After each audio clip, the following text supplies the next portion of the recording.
ZEE5 ಇರುವಾಗ ನೀವು ನಿಮ್ಮ ನೆಚ್ಚಿನ ಶೋಗಳನ್ನ ಎಂದಿಗೂ ಮಿಸ್ ಮಾಡಿಕೊಳ್ಳುವುದಿಲ್ಲ. ಅದು ಸಂಪೂರ್ಣ ಉಚಿತವಾಗಿ. ಏನೋ ಹರೀಶ, ಇವತ್ತು ಕೈದು ಊಟನ ನೀನು ಅರೇಂಜ್ ಮಾಡಿಸಿದ್ಯಾ?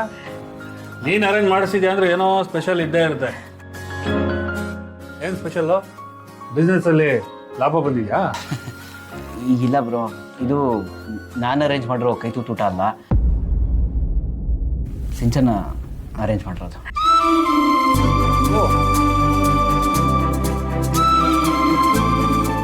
ಹೌದಾ ಹರೀಶ? ಸಿಂಚನ, ಈ ನಮ್ಮ ವಿಶೇಷ ಇನ್ನೇನಿರುತ್ತೆ, ಆಫೀಸಲ್ಲಿ ಸಂಬಳ ಜಾಸ್ತಿ ಮಾಡಿರ್ತಾರೆ, ಅದನ್ನು ಬಡಾಯಿ ಕೊಚ್ಕೊಳ್ಳೋದಕ್ಕೆ ಅಂತ ಈ ಊಟ ಅರೇಂಜ್ ಮಾಡಿರ್ತಾರೆ. ಇದು ತುಂಬಾನೇ ಖುಷಿ ಪಡುವಂಥ ವಿಚಾರ. ನಿಮ್ಮೆಲ್ಲರ ಹತ್ರ ಶೇರ್ ಮಾಡ್ಕೊಳ್ಳೋಣ ಅಂತಾನೆ ಇವತ್ತು ನಾನೇ ಈ ಕೈ ತುತ್ತೂಟನ ಅರೇಂಜ್ ಮಾಡಿಸಿದ್ದೇನೆ.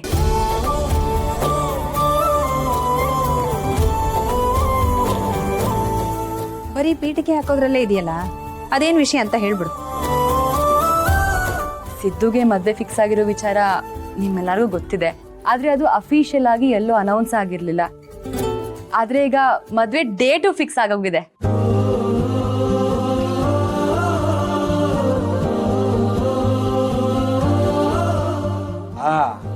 ಅಂತೂ ಜನನಾಯಕನಿಗೆ ಜನನಾಯಕಿ ಸಿಕ್ಕಂಗೆ ಆಯ್ತು. ತುಂಬ ಖುಷಿ ಆಗ್ತಾ ಇದಮ್ಮ.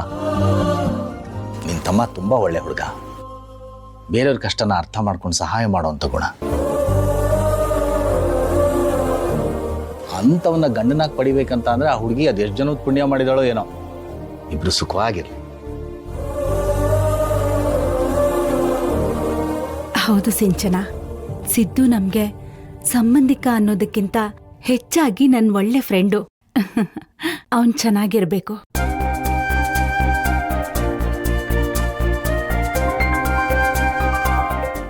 ಹೌದು ಅತ್ತೆ, ಸಿದ್ದು ಮದುವೆ ಆಗ್ತಾನೆ ಅಂತ ಎಲ್ರಿಗೂ ಎಷ್ಟು ಖುಷಿಯಾಗಿದೆ.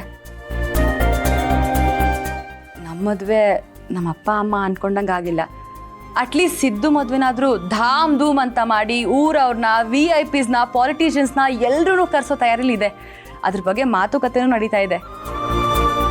ನಾನಂತೂ ಸಿಕ್ಕಾಪಟ್ಟೆ ಎಕ್ಸೈಟೆಡ್ ಆಗಿದ್ದೀನಿ.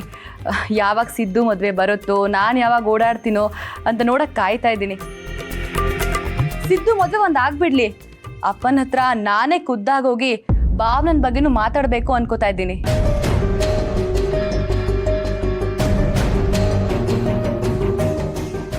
ಭಾವನಾ ಬಗ್ಗೆನಾ?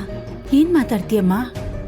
ನನ್ನ ತಮ್ಮ ಸಿದ್ದುಗೆ ಹೇಗೆ ಒಳ್ಳೆ ಸಂಬಂಧ ನೋಡಿ ಮದುವೆ ಮಾಡ್ತಾ ಇದಾರೋ, ನಮ್ಮ ಭಾವನನ್ಗೂ ಹಾಗೆ ಒಳ್ಳೆ ಸಂಬಂಧ ನೋಡಿ ಅಂತ ಮಾತಾಡ್ತೀನಿ.